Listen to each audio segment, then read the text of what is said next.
Mis tíos se dividieron la casa de mi abuela sin consultarme, pero no sabían que ella me había firmado el título original. Mi abuela era de esas mujeres que no necesitaban levantar la voz para dejar claro quién mandaba.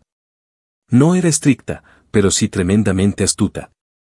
Crió a 4 hijos prácticamente sola luego de que mi abuelo muriera joven, y aunque siempre mantuvo la fachada de que todos eran tratados por igual, yo sabía, incluso desde niña, que ella distinguía perfectamente quién estaba por interés y quién por afecto real. Durante años, fue mi madre quien más se mantuvo distante, y quizá por eso mismo yo me acerqué tanto a mi abuela. La visitaba cada semana, a veces más de una vez, y me quedaba a dormir con ella cuando ya se le hacía difícil subir escaleras o recordar si había cerrado el gas. Cocinábamos juntas, le leía sus libros favoritos en voz alta, la ayudaba con sus cuentas. E incluso la acompañaba a citas médicas cuando sus hijos ponían excusas de que el trabajo no les daba tiempo o que ya se estaba volviendo muy exigente. Mientras ellos la ignoraban o aparecían solo para su cumpleaños, yo me convertí en su sombra, y no lo hice esperando nada a cambio. Me salía del alma cuidarla. La veía como una madre alterna, una figura sabia y dulce que no exigía, pero que daba todo de sí. Cuando cumplió 86 años, empezó a decir cosas que al principio tomé como comentarios nostálgicos. Hablaba de la casa como si supiera que no le quedaba mucho tiempo. Me preguntaba si yo querría seguir viviendo allí, si recordaba cómo era el árbol que ella había plantado al lado del lavadero, si creía que sus rosales aguantarían otra primavera. Yo le respondía que sí, que la casa estaba bien fuerte, que solo necesitaría unos arreglos menores, pero dentro de mí ya comenzaba a entender que mi abuela estaba cerrando capítulos. Una tarde de junio, mientras le pasaba crema en las piernas por su artritis, me preguntó si tenía tiempo al día siguiente para ir con ella a una notaría del centro. Me dijo que había estado pensando mucho y que quería poner las cosas en orden. Al principio pensé que quería hacer testamento, y la idea me pareció lógica, así que no pregunté demasiado. Sin embargo, al llegar allí, me sorprendió descubrir que ya tenía todo preparado. Me entregó una carpeta donde decía que estaba firmando la cesión de dominio total del inmueble donde vivía. La casa que había sido suya por más de 40 años, la misma donde habían crecido sus hijos, la dejaba oficialmente a mi nombre. Cuando le pregunté por qué no se lo había comentado a mis tíos, solo suspiró largo y me dijo que ya había intentado explicarles en el pasado que su voluntad no pasaba por repartir la casa entre todos como si fuera un queso viejo.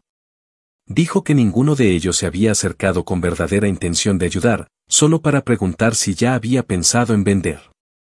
Me confesó, sin siquiera parecer alterada, que uno de mis tíos le había dejado un folleto de una constructora que compraba propiedades a buenos precios y que hasta le había ofrecido llevarla a ver un apartamento en las afueras. Más pequeño, más manejable para una señora sola. Ella lo había interpretado como lo que era, un intento disfrazado de deshacerse de ella para meterle mano a la propiedad. Fue allí cuando decidió que sería yo quien recibiría la casa completa, sin fragmentos, sin disputas, sin líneas en el suelo. Esa firma cambió todo, aunque en su momento no lo entendí del todo. Le agradecí, la abracé y guardé la carpeta en el fondo de mi closet. Pensé que quizá luego hablaríamos con el resto de la familia y aclararíamos todo con calma, que ella lo explicaría y que sus hijos, aunque dolidos, terminarían aceptándolo porque sabían que durante los últimos años fui yo quien se encargó de cada detalle de su vejez. Pero no fue así. Pasaron apenas 3 meses, y una mañana la encontré sin aliento en su cama. Se había ido en silencio, con la misma delicadeza con la que vivió.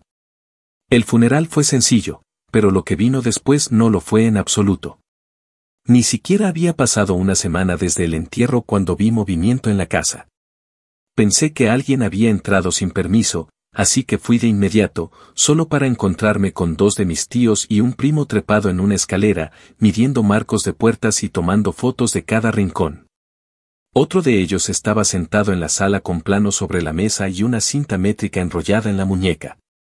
Me saludaron con falsa alegría, con ese tono condescendiente que siempre usan quienes creen que uno no entiende lo que realmente está ocurriendo. Uno de ellos me dijo que estaban viendo cómo organizar todo para que todos recibieran una parte justa. Cuando les pregunté qué significaba eso exactamente, otro respondió con naturalidad que pensaban dividir la casa en 3 unidades pequeñas. Remodelarla con lo que cada uno pudiera aportar y luego alquilarla o venderla según conviniera. Yo no dije nada. Solo asentí, hice como que escuchaba, pero por dentro hervía. Nadie me había llamado, nadie me había pedido opinión, y mucho menos me preguntaron si yo, como nieta que había compartido cada día con mi abuela, tenía algún deseo particular con respecto a esa casa.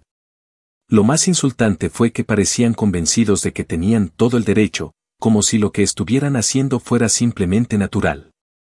Para ellos, la casa era de los hijos de la abuela, y por tanto, se asumía que podían disponer de ella sin consultarme. No sabían que yo tenía la escritura original firmada y notariada en una carpeta azul, ni que legalmente ya no podían tocar ni una baldosa sin incurrir en un delito. Esa noche no dormí. Me senté con la carpeta abierta frente a mí y repasé cada hoja con calma, una y otra vez. Sentía una mezcla de tristeza, rabia y decepción que no sabía cómo digerir. Por un lado, me dolía verlos actuar con tanta soberbia, como si su apellido les diera licencia para ignorar la voluntad de una madre que ya no estaba para defenderla. Y por otro lado, algo en mí se encendió, como si mi abuela me hubiera dejado esa escritura no solo como un acto de agradecimiento, sino como una forma silenciosa de pedirme que cuidara lo suyo incluso cuando ella ya no pudiera. Esa noche tomé una decisión, no iba a decir nada todavía. Los dejaría hacer sus planes, invertir su dinero, emocionarse con sus ilusiones, y luego, les haría saber quién era la verdadera dueña. Actualización 1. Habían pasado apenas 2 semanas desde aquella tarde en la que los encontré con planos y cintas métricas en mano. Y la casa que por tantos años fue el corazón cálido de la familia ya empezaba a parecer un campo de obra sin alma. No se tomaron ni la mínima delicadeza de retirar los muebles antiguos con cuidado, simplemente los apilaron en un rincón como si fueran basura de trasteo, y arrastraron el sofá principal. Aquel mismo donde mi abuela dormía sus siestas envuelta en una manta tejida por ella misma, hasta la cochera, donde quedó expuesto al polvo, al sol y a los perros callejeros que pasaban husmeando. El rosal que ella adoraba, ese que regaba cada mañana con una jarrita de metal, desapareció de un día para otro. Uno de mis tíos, con una torpeza que solo igualaba su ego, lo arrancó de raíz porque estorbaba para la ampliación de la entrada, según me enteré por un comentario suelto que escuché de una vecina. Ese mismo día, a eso de las 7 de la mañana, comenzaron a golpear las paredes con mazos, taladros y martillos como si estuvieran derrumbando un edificio abandonado. El estruendo se escuchaba desde media cuadra, y fue ese ruido, brusco, violento, irrespetuoso, el que finalmente me hizo levantar del escritorio y caminar con decisión hasta la oficina jurídica de un viejo conocido de la familia. Un abogado que había asesorado a mi madre en varios trámites notariales y que yo sabía que era discreto, pero con garras cuando se trataba de proteger propiedades familiares. Entré con la carpeta azul bajo el brazo, sin necesidad de decir muchas palabras. La abrí frente a él y le mostré cada documento, cada sello, cada firma. Le expliqué la historia de la firma ante notario, le conté cómo mis tíos habían tomado la casa sin consultarme y cómo estaban haciendo modificaciones como si todo les perteneciera por herencia automática. Él leyó en silencio, revisó que el documento no tuviera fallos, y luego, con una sonrisa serena, me dijo, no solo tienes el derecho, tienes la obligación de frenar esto. Pero no te precipites. Déjalos avanzar un poco más. No entendí del todo su estrategia hasta que me la explicó con calma. Su plan consistía en dejar que hicieran pequeñas inversiones, que contrataran obreros, que compraran materiales, que dejaran rastros contables y físicos de cada movimiento. Eso, según él, jugaría a mi favor en el momento de presentar la demanda, cada gasto hecho sin autorización mía como propietaria sería considerado como una violación a mi dominio legal. Y además me permitiría exigir una compensación económica por alteraciones estructurales no autorizadas. Me sugirió grabar videos, tomar fotos, incluso rescatar capturas de redes sociales o mensajes de WhatsApp donde ellos mismos dejaran evidencia de sus intenciones. Me recomendó especialmente no entrar en discusiones ni enfrentamientos directos, y por encima de todo, mantener la calma. La mejor venganza es legal, dijo casi como un mantra. Regresé a casa ese día con una mezcla de emociones encontradas. Una parte de mí quería irrumpir en la obra, gritarles en la cara, sacarles los planos de las manos y recordarles que no eran dueños de nada. Pero otra parte, la que me inculcó mi abuela, la que me enseñó a observar y actuar en el momento justo, sabía que el silencio era mi mejor arma. A partir de entonces, cada vez que pasaba por la casa lo hacía como si estuviera de visita casual. A veces llevaba una bolsa con galletas, otras veces simplemente saludaba desde la reja con la excusa de ver cómo avanzaba todo. Tomaba fotos con el celular a escondidas, grababa notas de voz mientras caminaba por los alrededores, y cuando lograba leer alguna factura que uno de mis tíos dejaba olvidada sobre la mesa, anotaba rápidamente el proveedor, el monto y el concepto. Era como una pequeña operación encubierta, una vigilancia silenciosa que ellos ni sospechaban. Poco a poco fui armando un archivo con todo lo necesario. En el fondo sabía que ellos se sentían intocables, confiaban en que nadie se les opondría porque eran los hijos, y porque siempre se había asumido que los lazos de sangre bastaban para justificar decisiones unilaterales. Lo que no sabían, y quizás nunca quisieron entender, era que esa casa no se convirtió en hogar por ser de ellos, sino por lo que mi abuela había construido con amor, con presencia, y sobre todo, con intención. Yo no me había ganado ese lugar a la fuerza ni por capricho, sino acompañándola hasta su último día, incluso cuando ellos preferían mantenerla a distancia para no enfrentar su vejez. Mientras tanto, ellos continuaban avanzando como si nada pudiera frenarlos. Instalaban ventanas nuevas, movían conexiones eléctricas, y uno incluso hizo traer a un conocido para revisar la plomería.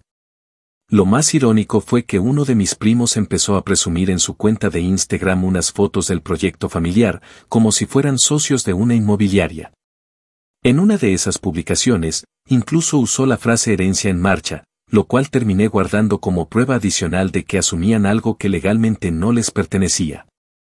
Me limité a darle me gusta a esa publicación con un perfil secundario, como quien celebra la ingenuidad ajena justo antes de destapar la realidad.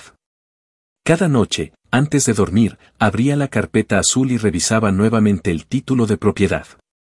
Lo hacía no por inseguridad, sino como una forma de recordarme que estaba actuando con respaldo y no por impulso. Era mi forma de mantener viva la voz de mi abuela, esa que, aunque ya no podía hablar, se había anticipado con la firma de cada hoja. Lo que venía en adelante no sería fácil, lo sabía. Pero también sabía que no estaba sola, y que lo que ellos estaban construyendo con tanto entusiasmo sería, irónicamente, lo que los hundiría cuando les tocara asumir las consecuencias de ignorar algo tan básico como el respeto. Actualización 2. Había pasado poco más de un mes desde que el abogado me recomendó mantener la calma y documentar cada uno de los movimientos que mis tíos hacían dentro de la casa. Yo, obedeciendo palabra por palabra, no solo lo había hecho, sino que ya contaba con una carpeta digital organizada por fechas, con fotografías de cada modificación, grabaciones de audio en las que se escuchaban perfectamente los planes que discutían entre ellos y hasta capturas de pantalla de las publicaciones en redes sociales donde promocionaban lo que, según ellos, sería un proyecto familiar de renta compartida. Lo que en realidad era una apropiación descarada de una propiedad que ya no les pertenecía. Durante ese mes, los cambios dentro de la casa fueron tan radicales como irresponsables. Destruyeron por completo el comedor original, rompieron los arcos de madera que daban al pasillo central, sellaron una de las puertas traseras y comenzaron a levantar paredes divisorias internas usando materiales baratos, creyendo que así podrían sacar 3 mini apartamentos de la casa donde mi abuela había vivido toda su vida.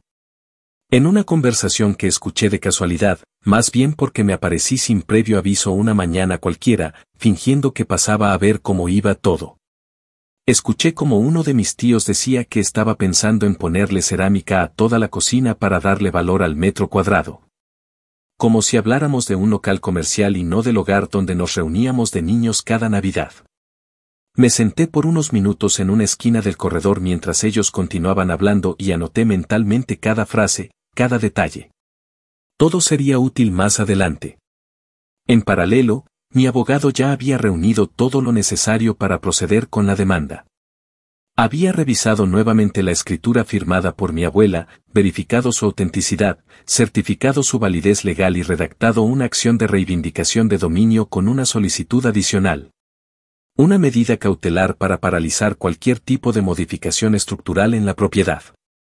Según me explicó con detalle, esa figura legal le daba al juez la potestad de ordenar de inmediato la suspensión de obras y cualquier tipo de intervención, incluso antes de que se resolviera el caso de fondo. Él sabía, igual que yo, que cada ladrillo que colocaban sin mi permiso solo aumentaba los daños, y por eso era clave detener el avance antes de que convirtieran la casa en una construcción improvisada y sin valor.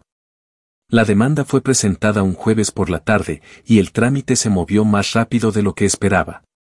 Al parecer, en ese juzgado ya tenían conocimiento previo de otros casos similares donde familiares ignoraban testamentos o títulos legalmente válidos, y eso jugó a nuestro favor. Una semana después, un funcionario judicial se presentó en la casa, acompañado de un agente de policía, y pegó en la puerta principal una orden de suspensión inmediata.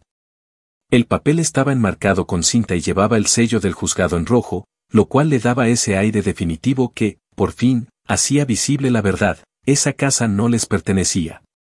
La reacción no se hizo esperar. Esa misma tarde, uno de mis tíos me llamó por primera vez en meses. No fue una llamada tranquila, ni mucho menos una conversación de reconciliación. Lo primero que escuché fue su voz agitada, casi ofuscada, preguntándome por qué estaba haciendo eso, por qué no había hablado antes, y cómo podía ser tan cruel de paralizar un proyecto que era para todos. Me limité a escucharlo durante varios minutos sin interrumpir, dejando que se descargara. Cuando finalmente hizo una pausa, le respondí con toda la calma que había cultivado en ese mes. Le dije que no hice nada que no correspondiera. Que la escritura firmada por mi abuela 3 meses antes de morir era completamente legal, y que ellos lo sabían, o al menos lo intuían. Porque en ningún momento se detuvieron a preguntar si yo tenía algo que decir antes de comenzar a destruirlo todo. Él, aún sin asumir culpa alguna, dijo algo que me dejó clara su forma de ver el mundo: pero si la casa era de mamá, lo lógico era que nos la quedáramos nosotros, sus hijos. ¿Qué ibas a hacer tú con eso? Esa frase me quemó por dentro. ¿Qué iba a hacer yo con eso? Como si mi presencia al lado de mi abuela durante sus últimos años no valiera nada. Como si solo por no ser uno de los 4 hijos biológicos quedara automáticamente excluida del derecho de conservar lo que ella misma decidió dejarme. No le respondí. Solo colgué en silencio. A los 10 minutos, revisé el chat familiar, ese donde antes estaban todos los primos, los tíos, y donde se solía compartir desde fotos viejas hasta memes absurdos, y descubrí que ya no aparecía en la lista. Me habían sacado. Sin decir nada. Como si, al hacer valer un derecho legal, hubiera traicionado algún pacto familiar invisible que solo aplicaba cuando les convenía. Esa noche lloré. No por la demanda ni por el conflicto, sino porque me dolió darme cuenta de lo rápido que la familia se convierte en enemigo cuando el dinero entra en juego. Pero no me arrepentía. Dormí con la certeza de que mi abuela no solo me había dejado una casa, sino la oportunidad de ponerle un límite a una generación de hijos que creyeron que podían arrasar con todo sin consecuencias. Y aunque el proceso apenas comenzaba, esa primera victoria, la de ver el papel pegado en la puerta con la orden del juez, fue suficiente para saber que estaba haciendo lo correcto. Ya no había marcha atrás. Actualización 3. 3 meses más tarde, el proceso judicial ya había avanzado de forma considerable, y aunque yo mantenía la compostura de cara a los demás, por dentro sentía que cada audiencia, cada notificación y cada documento revisado era una especie de reivindicación silenciosa.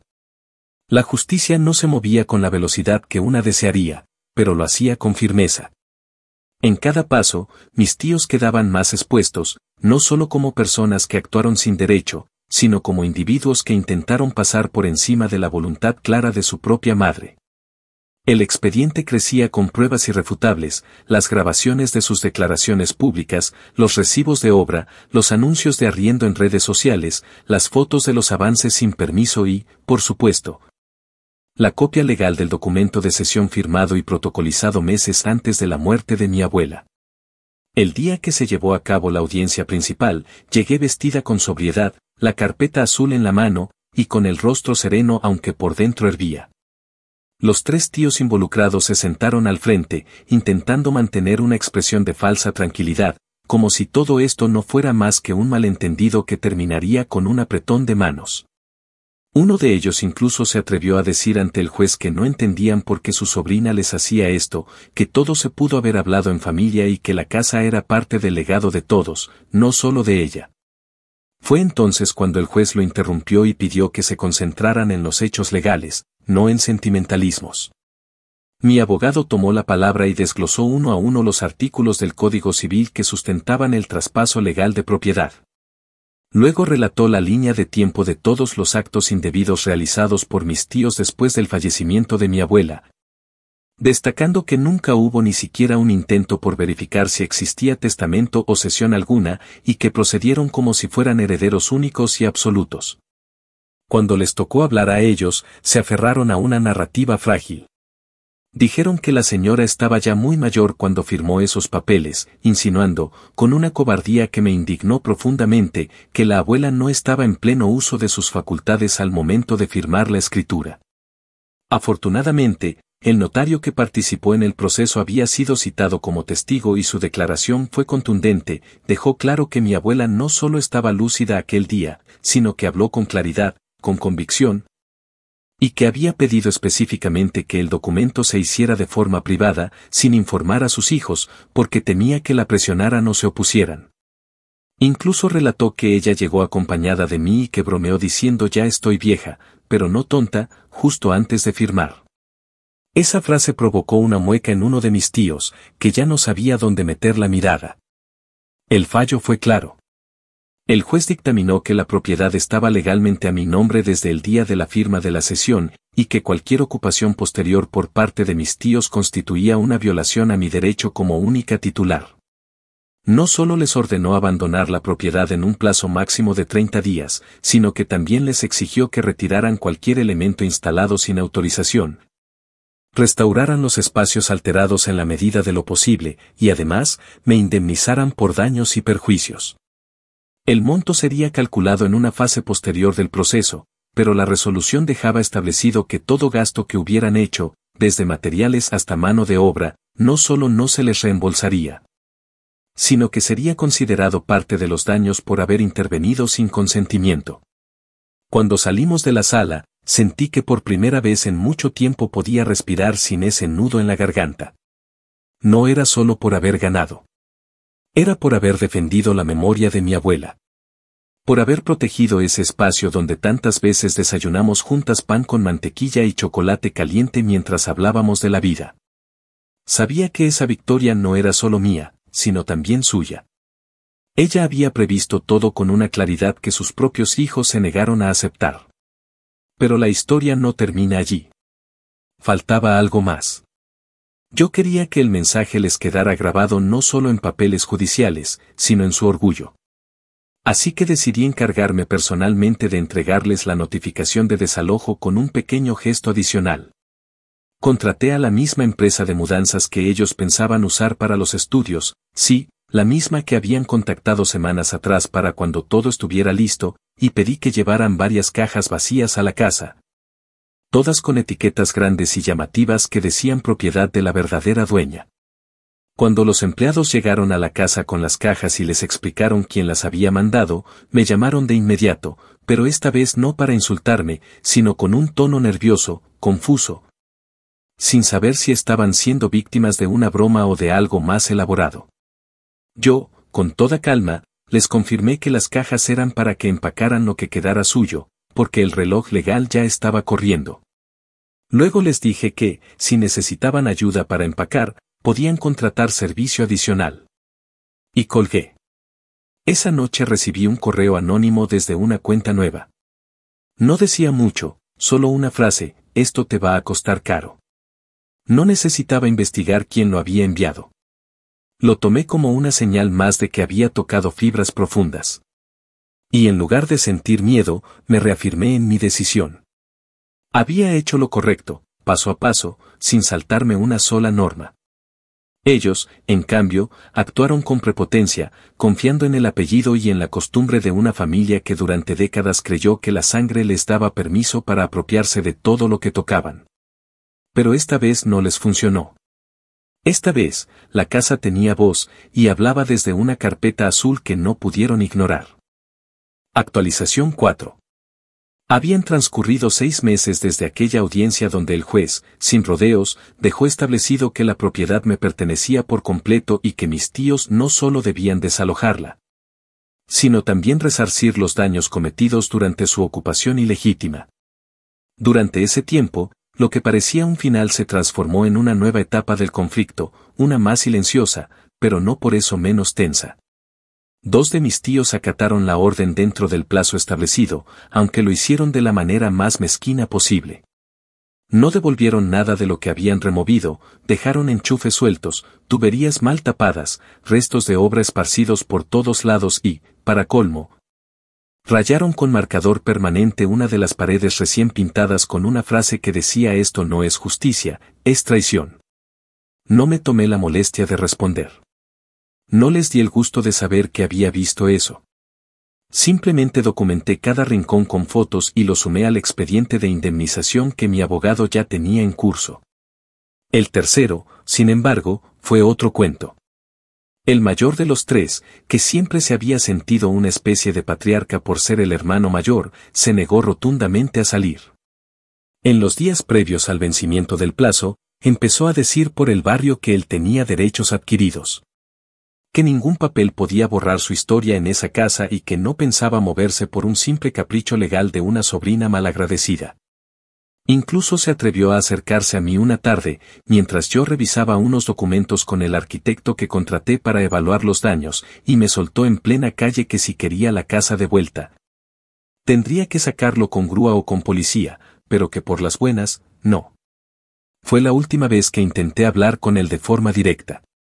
Ese mismo día mi abogado solicitó formalmente una orden de desalojo forzoso, adjuntando todo el historial del proceso, las múltiples notificaciones firmadas y los intentos de conciliación anteriores que él había ignorado. Cuando el desalojo finalmente se ejecutó, la escena fue tan patética como predecible. Mi tío se atrincheró en una de las habitaciones, fingiendo estar enfermo, y cuando los funcionarios judiciales llegaron, intentó convencerlos de que le dieran unos días más por humanidad. La respuesta fue firme: ya había tenido tiempo de sobra. Se le concedió 1 hora para recoger sus cosas, tiempo que desperdició lanzando insultos al aire, murmurando amenazas apenas audibles y arrastrando cajas sin cerrar que dejaban caer objetos por todo el corredor. Fue humillante para él, pero necesario para mí. No era solo un acto simbólico, era la recuperación tangible de lo que me correspondía, de lo que él había intentado usurpar con arrogancia disfrazada de nostalgia. Cuando finalmente tuve la casa en mi poder, por primera vez en mucho tiempo, pude caminar por cada habitación sin sentir que estaba entrando en terreno hostil. Aunque el daño físico era evidente, había grietas donde antes había molduras, restos de cables colgando, y partes del piso levantadas como si hubieran intentado hacer reparaciones a medias. Lo que más me afectó fue el daño emocional. El aire dentro de la casa ya no era el mismo. Había perdido ese aroma cálido a madera vieja, a café recién hecho, a eucalipto y colonia de abuela. Todo se sentía ajeno, intervenido, como si hubieran borrado intencionalmente cada rastro de ella. Pero yo estaba decidida a revertirlo. Con los primeros pagos de la indemnización provisional, comencé una restauración completa. No una remodelación moderna ni una transformación radical, sino una recuperación consciente de la esencia de la casa. Mandé a reconstruir el rosal que habían arrancado, conservando raíces que un jardinero logró rescatar antes de que se secara por completo. Reinstalé el lavadero de piedra que habían desmontado y pedí que las paredes del corredor volvieran a su tono original, ese color crema envejecido que mi abuela tanto cuidaba. El comedor fue lo más difícil. Los muebles habían sido vendidos o destruidos, así que mandé a hacer una réplica del antiguo aparador usando fotografías antiguas como referencia. Cada pieza reconstruida era una forma de decir esto sigue aquí, de rescatar la dignidad de un lugar que merecía seguir siendo hogar y no ruina. Pero la verdadera estocada final, aquella que no tenía forma de ser ignorada, la di unas semanas después. En lugar de volver a vivir en la casa, porque, honestamente, sentía que mi tiempo allí ya había cumplido su ciclo, decidí donarla. No a cualquier entidad ni como un acto vacío de caridad, sino como un proyecto con propósito. Me reuní con un pequeño desarrollador urbano que llevaba años intentando abrir un centro cultural y de apoyo a adultos mayores, un espacio para personas solas o en situación de vulnerabilidad que pudieran tener talleres, atención psicológica y actividades diarias sin costo. Era un proyecto comunitario que funcionaba con fondos mixtos y que estaba estancado por falta de sede. Les ofrecí la casa como donación, con la única condición de que llevara el nombre de mi abuela en una placa de entrada y que mantuvieran el espíritu de cuidado que ella había cultivado toda su vida. Aceptaron sin dudar. Cuando los papeles de la donación estuvieron listos y se concretó la entrega oficial, envié un correo colectivo a toda la familia. Ni largo ni emocional. Solo decía, la casa de la abuela seguirá cuidando gente, como ella hizo con todos nosotros. Ahora será un centro para adultos mayores. Gracias por dejarla en mis manos. Algunos no respondieron. Otros me escribieron en privado, confundidos, incrédulos. Uno incluso tuvo la osadía de decirme que estaba desperdiciando una propiedad con potencial comercial. Yo no repliqué. Sabía que nunca iban a entenderlo. Porque para ellos, la casa siempre fue un bien material. Para mí, fue un acto de amor que debía continuar. Y esa era la diferencia que nunca supieron ver. Actualización final. Había pasado poco más de un año desde aquel primer día en que descubrí a mis tíos dentro de la casa de mi abuela, midiendo habitaciones y dividiendo el espacio como si fuera un simple botín. Y aunque el tiempo había seguido su curso, con audiencias, notificaciones, restauraciones y una transformación completa de aquel hogar en algo mucho más grande de lo que ellos alguna vez imaginaron. Las consecuencias de sus actos aún seguían desplegándose en sus vidas como una ola que, aunque lenta, era imposible de frenar. Poco después de que se concretara la donación oficial de la casa al Centro Cultural para Adultos Mayores y de que los medios locales comenzaran a cubrir la historia, porque no todos los días alguien entregaba una propiedad valorada en cifras de 6 dígitos para convertirla en un espacio social, comenzaron a surgir nuevos coletazos legales. Mi abogado, que no había soltado el caso en ningún momento, se encargó de presentar la reclamación económica completa por los daños que los 3 tíos habían causado mientras ocuparon ilegalmente la propiedad. Ya no solo se trataba de la compensación moral o simbólica por el abuso de confianza, sino del dinero real que implicaron las reparaciones estructurales, la reposición de objetos, el pago a obreros, arquitectos, pintores y jardineros. Todo fue tasado con peritos oficiales y anexado al proceso. La sentencia fue tan clara como devastadora para ellos. Cada uno fue condenado a pagar un porcentaje del total, ajustado según el tiempo que permanecieron dentro de la casa y el nivel de intervención directa que tuvieron. Pero lo que más los golpeó no fue la suma en sí, sino la acumulación de intereses, costas judiciales y la mancha que quedó en sus historiales financieros. Uno de ellos, el que más dinero había invertido creyendo que luego recuperaría con la renta de los mini apartamentos, se negó a pagar y terminó con una orden de embargo que afectó directamente una propiedad que compartía con su esposa. Según supe por terceras personas, eso desató una serie de conflictos internos en su matrimonio que aún siguen sin resolverse del todo. El otro, que siempre fue más reservado pero igual de ambicioso, intentó negociar un pago a plazos, pero al no cumplir con los primeros abonos pactados, se le activaron los mecanismos de cobro judicial. Le congelaron parte de su cuenta bancaria, y aunque intentó ocultarlo, terminó por admitirlo en una reunión familiar donde, por primera vez en años, alguien se atrevió a decir en voz alta que todo esto se habría evitado si hubieran tenido un poco de respeto desde el principio. El tercero, el que se negó a salir de la casa hasta que lo desalojaron por la fuerza, se mantuvo en silencio, pero su actitud derrotada lo delataba. Pasó de ser el tío que se sentía con autoridad para opinar de todo, a ser un hombre opaco que evitaba hablar del tema incluso en encuentros familiares. Su resentimiento quedó tan a flor de piel que dejó de asistir a celebraciones, inventaba excusas para no cruzarse conmigo. Y llegó al extremo de escribirle a mi madre para decirle que su hija había destruido a la familia por un papel notariado. Mi madre, que al inicio había intentado mantenerse al margen de todo el conflicto, terminó por responderle algo que ni siquiera me quiso mostrar completo, pero que cerró con una frase que sí me leyó. Lo que destruyó a esta familia fue la ambición, no mi hija. En lo personal, yo no me sentía triunfadora ni buscaba palmaditas en la espalda. Todo lo que hice lo hice porque era lo correcto. Porque mi abuela, en sus últimos días, no solo me dio un título de propiedad, sino la responsabilidad de defender lo que para ella representaba su vida entera. Con el paso del tiempo, empecé a recibir mensajes de personas que no me esperaba. Primos con los que no hablaba desde hacía años, vecinos que habían sido testigos silenciosos de todo el conflicto, e incluso algunos conocidos de mis propios tíos. Muchos de esos mensajes no eran largos ni dramáticos, pero sí contenían un reconocimiento claro, entendieron tarde lo que había ocurrido y, en varios casos, me pidieron disculpas por haber dudado de mis intenciones. Uno de esos primos me confesó que al inicio creyó que yo estaba aprovechándome de la abuela y que fue recién al ver el proyecto del centro cultural terminado que comprendió lo equivocados que habían estado. Me agradeció, sin adornos, por no haber vendido la casa como todos temían y por haber hecho algo que, según sus propias palabras, ninguno de los hijos habría sido capaz de imaginar, mucho menos de ejecutar. Hoy la casa de mi abuela sigue en pie, pero ya no es un hogar privado. Es una sede viva, con gente entrando y saliendo, con actividades diarias, con ancianos riéndose en el mismo jardín donde antes ella tomaba su té en las tardes. Hay talleres de pintura, clases de lectura, actividades de memoria, e incluso una pequeña biblioteca comunitaria con sus libros donados y una placa en la entrada que dice, Casa Amalia. Aquí vivió una mujer que cuidó de todos, y cuya historia seguirá cuidando a muchos más. Y cada vez que paso por allí, y escucho a alguien decir su nombre en voz alta, sé que hice lo correcto.